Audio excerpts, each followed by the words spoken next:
Rita, thank you very much for joining this call and this small interview. It's really a great opportunity for project managers to get to know people like you. I think you're unique for all what you've done and the way you look at management in a different way. So I don't want to take too much of your time, but I do want to take a lot of your ideas and wisdom. So thank you, Rita. It's a pleasure to be here. First, Rita, you're one of the leading thought leaders in the world. And was this intentional? Did you say when you were 18 or 24, I want to be the world leader in thinking and management, or it was just coincidence? Well, when I was 18, my mother basically forced me to take typing classes. Wow. Because she said at least I would be able to support myself if I knew how to type. So I would say the current situation is very far from what she certainly imagined for me. No, it wasn't this big deliberate plan. Originally I was very interested in public service. Yeah. And doing things that would be, helpful for the common good. And so the first part of my career, I worked for municipal government and I worked in politics. I had a couple of startups there. And the reason I went to business school was I thought it would be amazing to teach and to, help other people learn. I'd always been interested in management. I'd always been interested in organizational change. And then it just one thing led to another. And then now here we are. But the original goal was not nearly as grand. Wow. That's very honest. And it's great to see that happening. Thank you. Wow. Follow-on question, Rita. I've seen in HBR, and you have published 184 times article, posts, videos. You must be top 10 for sure and #1 woman. So I don't know if this kind of award exists, but I remember when I started to like gurus, they were telling me, you need to publish 3 times in HBR, then you're a guru. You have 184. Well, what HBR likes about me, I think, is I'm what they call a platform author. Mm-hmm. So that means I have books with them and articles in the journal, and I do digital with them, videos and so forth.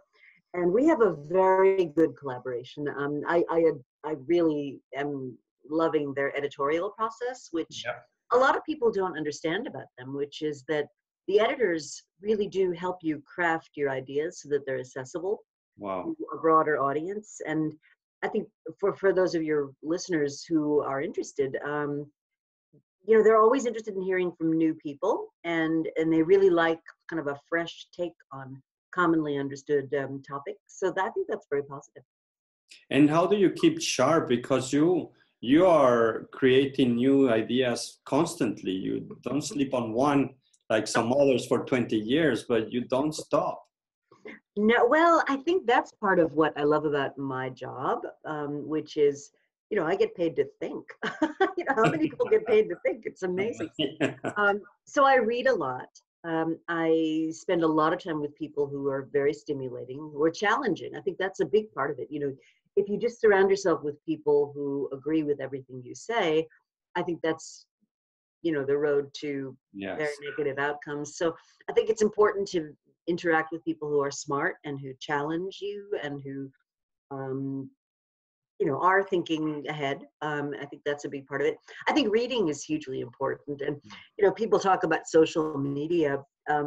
My best use of social media, like Twitter, for example, is it exposes me to things I wouldn't necessarily run across if it were just, me reading my normal stuff. It brings in ideas from publications that I might not normally follow. And I think that's very positive. Wow. I can't wait to see the next big topic that you bring forward. Oh, next book. Yes. So I can tell you what it's about. It's about strategic inflection points. Okay. And 2 big ideas in the strategic inflection point world is the first one is that these things take a lot longer than we normally think. So we think of, oh my God, the internet, or, oh, what is 3D printing going to mean? Or, oh, it's artificial intelligence. And yet when you really look at the history of these things, they're often gestating for a long, long, long time before they actually turn up at our doorstep. And what that means, the positive side of that, is that you can often prepare and take action ahead of time before these things land on your doorstep. And I think that's hugely positive. That's a huge insight. Yeah. And so the book is about, the working title of the book is Gradually, Then Suddenly. Which is Ernest Hemingway's comment about, well, how did you go bankrupt? Well, gradually, then suddenly. And that's kind of the nature of strategic inflection points, which is when they land on your doorstep, they're very urgent and they seem to have come out of nowhere. But if you really study them, the seeds have been there for a long, long time. So an interesting one at the moment is autonomous vehicles, right? Yeah. And there's all this fuss about autonomous vehicles. And I have a bit of a contrarian view on that, which is that everybody who's in that space right now is thinking autonomous vehicles on roads driving together with people. Yeah. And I think that's a terrible idea. I think where autonomous vehicles are really going to have traction, no pun intended, in the early stages, is on dedicated spaces. So if you think about the internet, for example, what made so much productivity on the internet possible was we all had this common platform and everybody could innovate, but the basic sort of framework and infrastructure was common. Autonomous vehicles, you're taking dirt roads in Montana and highways in New Jersey and, freeways, 4-level freeways in California, and you're trying to design technology that's going to cope with all that. I don't think that's going to happen. So I think what we're going to eventually see is the infrastructure that is dedicated to autonomous vehicles. The other thing I think is very interesting about the way a lot of people are going after autonomous vehicles is they're taking a car, which was basically a horse and carriage, with a motor. They're taking that same infrastructure and just taking the driver out.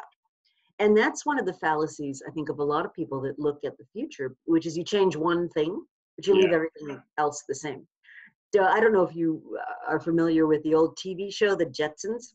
Yes. Remember the Jetsons? Okay. So that was started in 1962. And in the Jetsons world, they had robot maids and they had flying cars but if you look at the social structure, George Jetson went off to work at his basically factory job and his wife stayed home. And,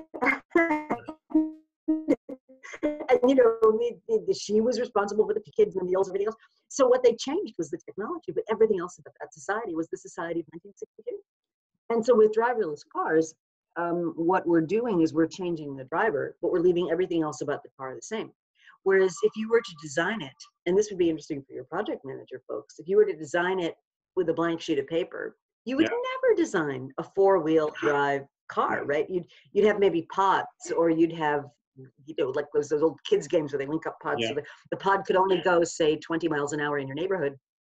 But once it got to the highway, it would link up with all these other pods, and it would be like a train, right, on the dedicated highway. And then when they get to where they're going, they would all split off in different functions. Wow. It would, to me, be much more practical than what we're doing right now, which is taking a Volvo and equipping it with sensors and mirrors and, lasers and tasers and all that stuff. And it just, to me, why would you design it the same way you would design it for a person driving? Why wouldn't you start with something completely different? Wow. I was not expecting this, Rita. Just mind-blowing. I could not imagine you in a meeting with Elon Musk yourself and maybe the old Steve Jobs. Imagine you will transform the world. Wow. Thank you. I'd love to talk to Elon Musk. He must be a fascinating guy. Wow. It's like you and him solve all the problems in the world.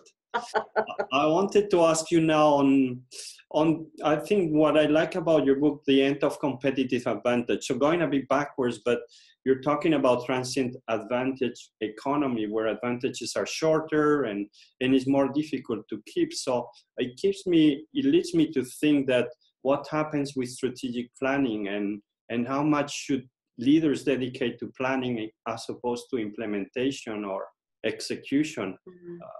What's your views on that? Because it's happening now. Mhm. Well, two things. I think, firstly, strategy is more important than ever because the temptation when you're in a world that's changing very quickly is to just be reactive Yeah. to everything, you know, and I think that's a mistake because a lot of, if you need to, as you very well know, if you need to execute, right, you need to know what you're executing against. And so if I don't know what the goals are, if I don't know what the plan is, if I don't know what the boundaries are, then it's very difficult for me to execute in a consistent way. Yes. And that gets worse and worse and worse as you go up the as you get a larger and larger organization involved.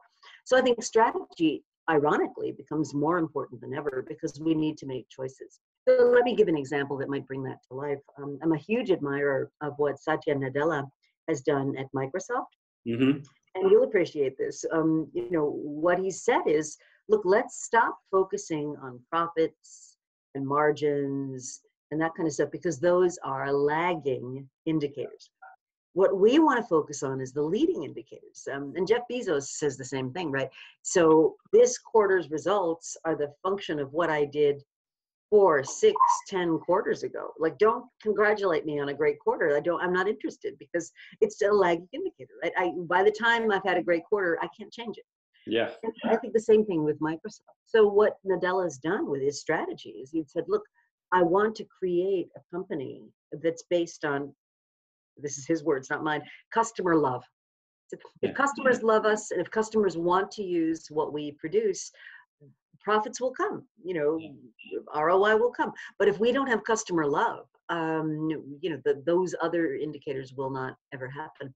And so I think that as a statement of strategy is profound. It says to people, let's not just focus on producing for the quarter. Let's really focus on what's going to drive the future quarters, And one of my big critiques of a lot of executives is they claim, I can't fund innovation. I can't do new things. I've got the quarter by quarter pressure. I've just got to produce results. Not so clear to me. So one of the metrics that my colleagues and I have developed is something we're calling the imagination premium. Imagination premium. Wow. Yeah.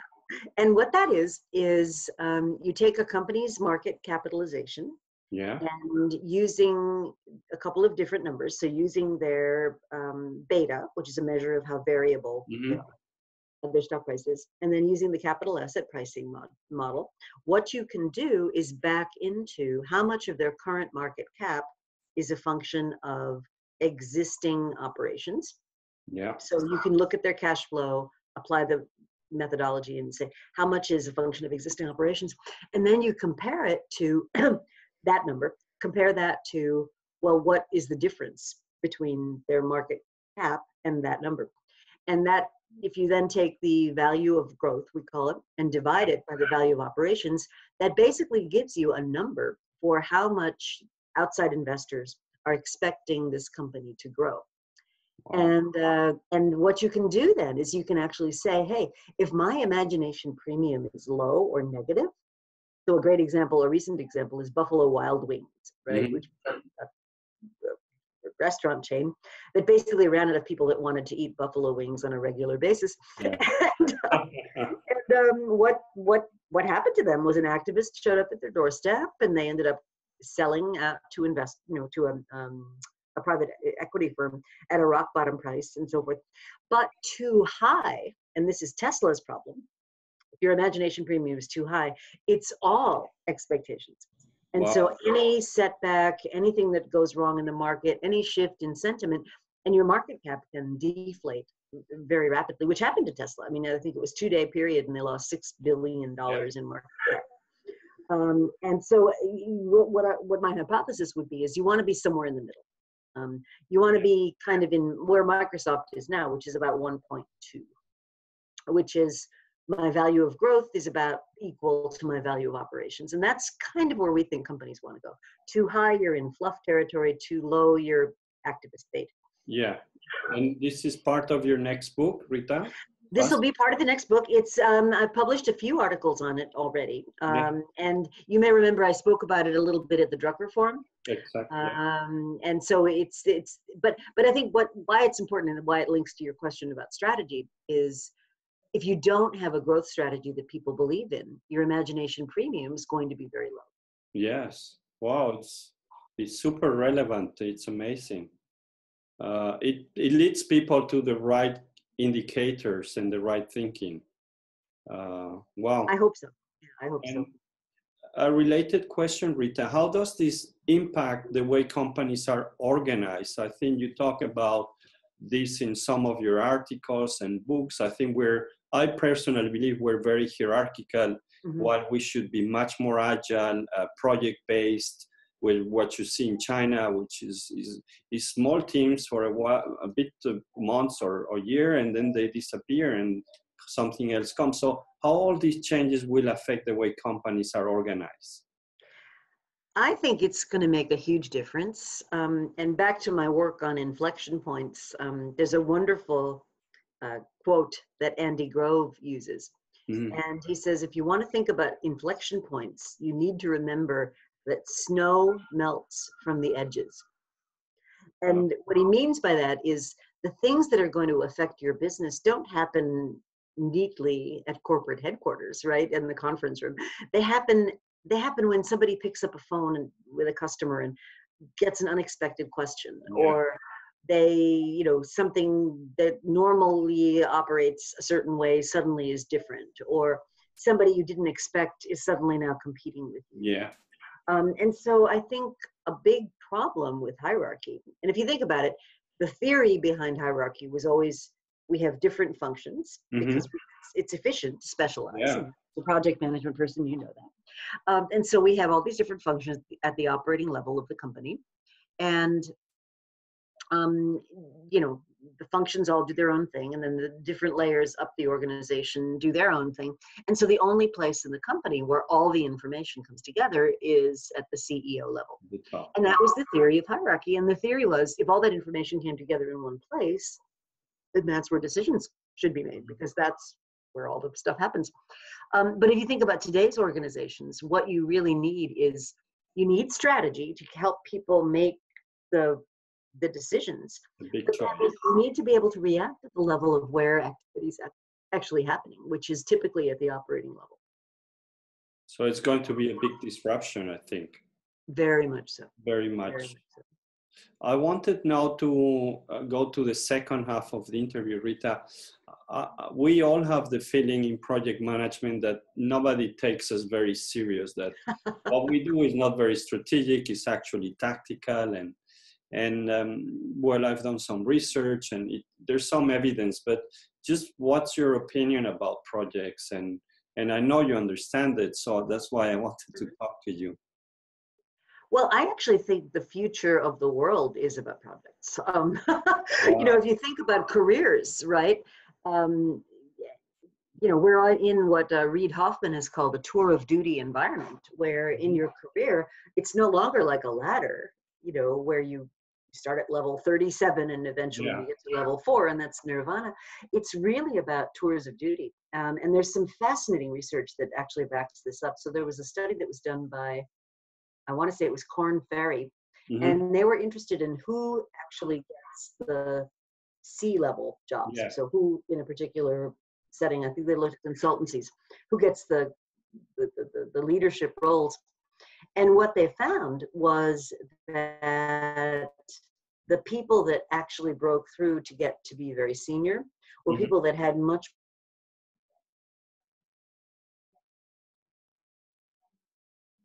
Yeah. And so what they gained was this experience, this breadth of experience that allowed them to be successful at the more and more senior roles. So I think project management is going to be more important rather than less. Thank you, Rita. I love you for this. And I just wanted to finish Just one last question, and what advice would you give to all these project managers who tend to be very tactical and looking at small pieces of the business, or what advice would you give them? How can they be more successful and in their careers make a better world? What's your advice? Well, I think the principle that you want to be always having in the back of your mind is, how does my project connect to the larger goals of the organization? Yeah. So one of the things I very often do is I'll just sit down and do a pen and pencil exercise. In terms of, if this is our goal, so if these are the outcomes we want to drive, right, as a business, what are the characteristics that drive those outcomes? And then what are the activities we're engaged in that cause those outcomes to occur or not? And I think one of the dilemmas with project managers is, I think firstly, they tend to take the task that they're given as it was given. Yeah. You know, so go break through that wall. Okay, well, I'm going to go break through that wall. But they don't take that step backward and think about, well, how does breaking through that wall connect with the larger organizational goals? If I can show you. Wow. What a chart like that looks like.